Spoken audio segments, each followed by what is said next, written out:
நம்ம இப்போ பச்சை பயிறு பணியாரம் பண்ண போகிறோம். அதுக்கு தேவையான பொருள் ஊற வச்ச பச்சை பயிறு, கட் பண்ண ஆனியன், உப்பு, கொஞ்சம் இஞ்சி, பச்சை மிளகாய், கொத்தமல்லி இலை. ஒரு ஜார் எடுத்துக்கலாம்.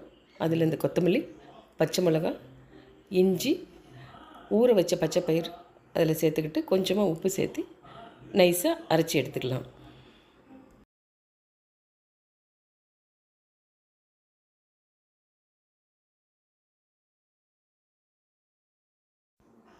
அரைச்ச மாவை ஒரு பவுலில் ஊற்றிக்கலாம்.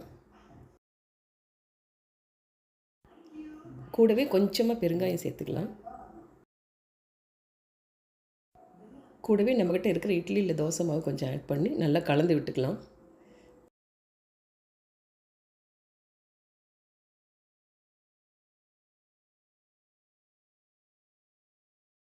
ஏற்கனவே கட் பண்ணி வச்சுருக்க வெங்காயம் ஒரு சின்ன பாண்டலில் போட்டு கொஞ்சமாக வதக்கி நம்ம கலந்து வச்சுருக்க மாவில் சேர்த்துக்கலாம்.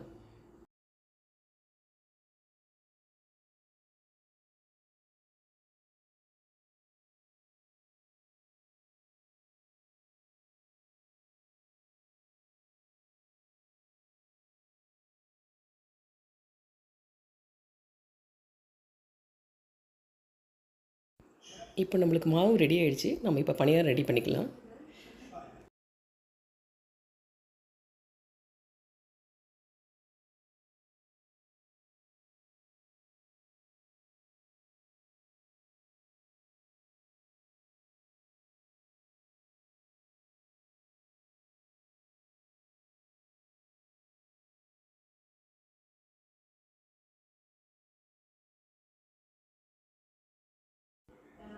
பணியாரம் ஒரு சைடு வெந்த உடனே நல்லா திருப்பி போட்டு நல்லா முருக விட்டு எடுத்துக்கலாம்.